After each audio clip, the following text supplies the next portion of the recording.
Pense agora mesmo no som metálico de um trem pesado cortando a madrugada. Rodas de aço vibrando nos trilhos, freios soltando um sopro quente e eco atravessando vales, plantações e cidades. Agora, transfira esse som para um mapa. Em vez de ligar duas cidades vizinhas, esse trem cruza serras, cerrado e floresta no Brasil e lá na frente, rompe a Cordilheira dos Andes até encontrar o Oceano Pacífico, no outro lado da América do Sul. Essa é a promessa da Ferrovia Bioceânica Brasil-Peru, um corredor de carga ligando o Atlântico brasileiro ao Pacífico peruano, com a China como parceira estratégica. Em dezembro de 2024, nós do Construction Time mostramos aqui quem estava à mesa, a visão geral do traçado e como as ferrovias FIOL e Norte-Sul entravam nesse quebra-cabeça. Negociações avançaram, estudos ganharam forma e os desafios ficaram mais evidentes. A pergunta agora é direta. Houve avanços em 2025? Fique conosco pelos próximos minutos e vamos atualizar passo a passo em que pé está a ferrovia chinesa, que promete atravessar o Brasil. Em vez de pensarmos nesse projeto como uma das maiores obras ferroviárias do continente, vale imaginar outra imagem. Um longo fio de aço cortando a América do Sul ponto a ponto, até transformar lugares isolados em parte de uma mesma linha. No mapa, esse fio começa na região de Ilhéus, na Bahia, onde a Ferrovia de Integração Oeste-Leste FIOL se conecta ao futuro Porto Sul, na margem do Atlântico. Dali, a Ferrovia Bioceânica avança pelo interior do país, cruza o oeste baiano, entra em Goiás, encosta na Ferrovia Norte-Sul, sobe em direção ao coração agrícola do Mato Grosso, na região de Lucas do Rio Verde e depois aponta para o norte, buscando a ligação com Rondônia e Acre até encostar na fronteira com o Peru. Do lado peruano, a ideia é que esse fio de aço atravesse a porção oriental da Cordilheira dos Andes e desça até o porto de Xangai, no Pacífico. Um terminal de águas profundas construído com capital chinês, preparado para receber navios porta-contêineres de grande calado. Estamos falando de algo entre 4.400 a 4.500 quilômetros de ferrovia integrada, segundo estimativas de estudos da Infra-SA-EPL e de projetos do governo federal para a Bioceânica. Uma verdadeira espinha dorsal ligando dois oceanos por dentro do continente. Mas esses números não nascem do nada. Eles respondem a um problema antigo da infraestrutura brasileira.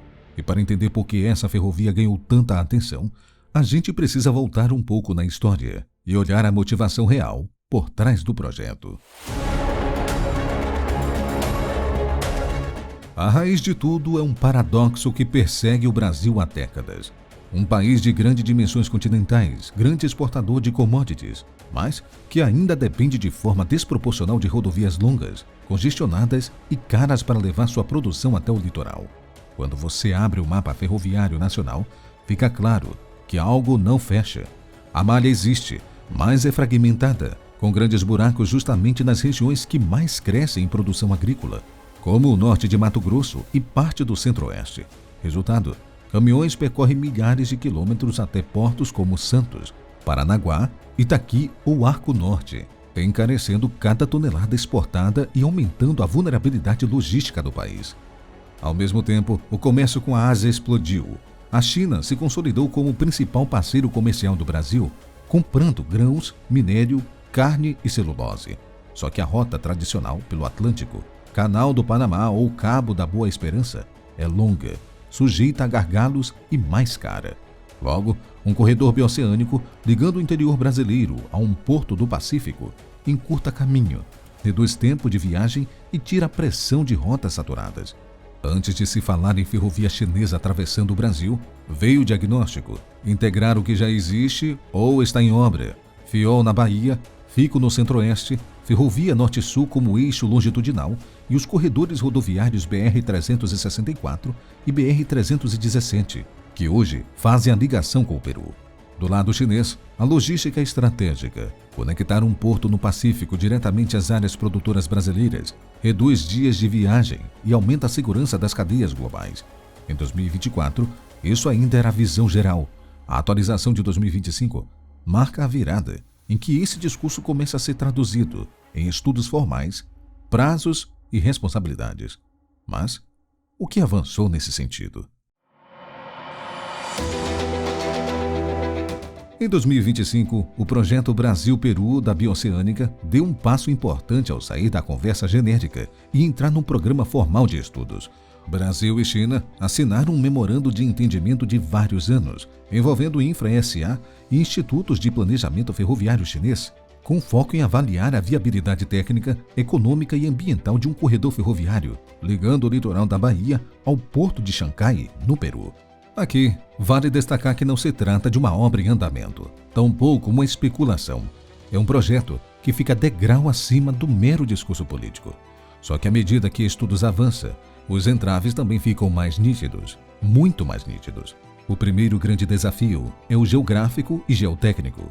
Do interior do Mato Grosso até a fronteira peruana, o traçado potencial cruza áreas de relevo variado, trechos de floresta amazônica, rios caudalosos e, por fim, a rampa monumental dos Andes. Para uma ferrovia de carga pesada, não basta ligar pontos no mapa. É preciso respeitar limites de inclinações, raios de curva, estabilidade de taludes e risco de escorregamentos, o que empurra o projeto para um pacote robusto de túneis, viadutos e obras de contenção.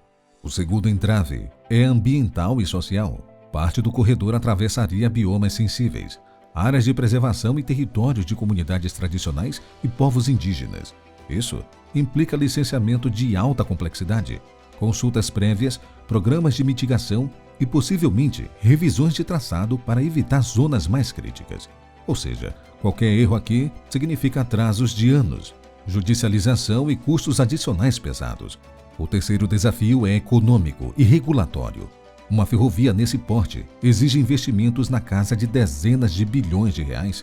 Para fechar essa conta, é preciso garantir volume de carga de longo prazo, segurança jurídica, regras claras de concessão e um equilíbrio delicado entre capital pública, privada e estrangeiro.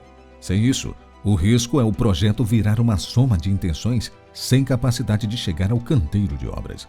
Superados 3 desafios, daí sim, é possível falar dos caminhos técnicos possíveis. No trecho brasileiro, a tendência em projetos desse porte é trabalhar com bitola larga e padrões de projeto compatíveis com FIOL e FICO, permitindo composições longas, pesadas e com boa velocidade comercial. Em áreas mais planas do centro-oeste, o foco estaria em grandes movimentos de terra, desenho de platôs estáveis, drenagem eficiente e obras de arte para transpor rios e áreas de várzea, reduzindo o risco de recalques e alagamentos. À medida que a ferrovia se aproxima de regiões com relevo mais acidentado, principalmente na transição para a Amazônia Ocidental e depois na subida dos Andes, o desenho técnico muda de patamar. Por lá, entra em cena um pacote intenso de túneis para controlar rampas, viadutos altos para vencer vales profundos, galerias em meia encosta, muros de contenção e sistema de monitoramento de encostas, chuva e estabilidade do solo. Tudo pensado para manter o trem rodando com segurança em um ambiente hostil, sem perder tanto desempenho. Do lado peruano, a travessia da cordilheira exigiria uma combinação de túneis médios e longos, alinhamentos em serras e pátios intermediários para cruzamento de composições, sempre respeitando limites de inclinação e ventilação em túneis extensos. Aliás, em toda a espinha dorsal, sistemas modernos de sinalização, centros de controle operacional e pátios intermodais fariam a interface entre trem, caminhão e porto. Os entraves são grandes e já bem conhecidos. As soluções técnicas, embora complexas, seguem o que o mundo já pratica em ferrovias de montanha e longos corredores de exportação. É justamente esse cenário que permite comparar a Bioceânica com outras obras no Brasil e no exterior. Ao colocarmos o projeto sino-brasileiro lado a lado com outras grandes ferrovias pelo Brasil, a primeira referência natural são as grandes linhas estruturantes que já estão em implementação ou operação. A Ferrovia de Integração Oeste-Leste FIOL, por exemplo, terá 1.527 quilômetros de extensão, ligando o interior da Bahia ao litoral. A Ferrovia de Integração do Centro-Oeste, FICO, em seus principais trechos, passa da casa de 1.000 quilômetros ao conectar tal região à malha existente. Já a Ferrovia Norte-Sul, cortando o país de norte a sul, totaliza 2.184 quilômetros. A Bioceânica, somando esses e outros segmentos até o Pacífico, flerta com a marca de 4.400 a 4.500 quilômetros de trilhos. Em termos práticos, é como pegar a distância entre São Paulo e Belém, no Pará, e emendar com mais um trecho até quase chegar à fronteira com a Guiana Francesa. Ou, numa imagem mais direta, é como se você ligasse 3 fiols numa linha contínua, do Atlântico até o Pacífico. Dentro do Brasil, até mesmo um projeto polêmico e grande como o Ferrogrão, com cerca de 900 quilômetros, parece compacto na comparação.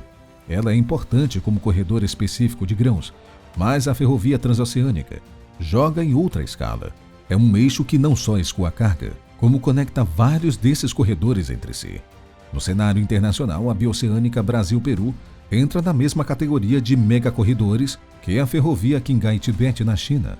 Em termos de extensão, algo na casa dos 4.500 quilômetros é praticamente a distância de Lisboa a Moscou. Dá para imaginar um trem saindo da capital portuguesa, cruzando a Espanha, França, Alemanha, Polônia e entrando na Rússia, até alcançar a região de Moscou.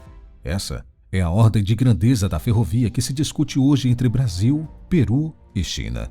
Essas comparações ajudam a dimensionar o desafio. Não estamos falando de mais um ramal regional, e sim de uma infraestrutura que, se sair do papel, entra automaticamente na lista de maiores corredores ferroviários de carga do planeta. Se ao final dos estudos a ferrovia bioceânica for considerada viável e avançar para projeto executivo e obra, o impacto econômico aparecerá em várias camadas. A mais direta é a competitividade do agronegócio e da mineração, encurtar rotas até a Ásia, reduzir tempo de viagem e encurtar custo logístico por tonelada torna o produto brasileiro mais competitivo em mercados disputados. Mas o projeto não é só uma linha ligando 2 pontos. Funciona como um eixo integrador. Ao conectar ferrovias e rodovias, hidrovias e portos, amplia a quantidade de nós logísticos no interior do continente, terminais de carga, polos de armazém, centros de processamento. Isso significa mais serviços, investimentos e empregos para cidades hoje vistas só como entroncamentos rodoviários. Tudo isso, porém, depende de uma etapa crítica: transformar memorandos em contratos, estudos em projetos e projetos em canteiros de obra de verdade. A atualização de 2025 da chamada Ferrovia China, que vai atravessar o Brasil, mostra um projeto que ainda não virou obra, mas saiu do discurso e passou a se apoiar em estudos formais, instituições responsáveis e análise de riscos.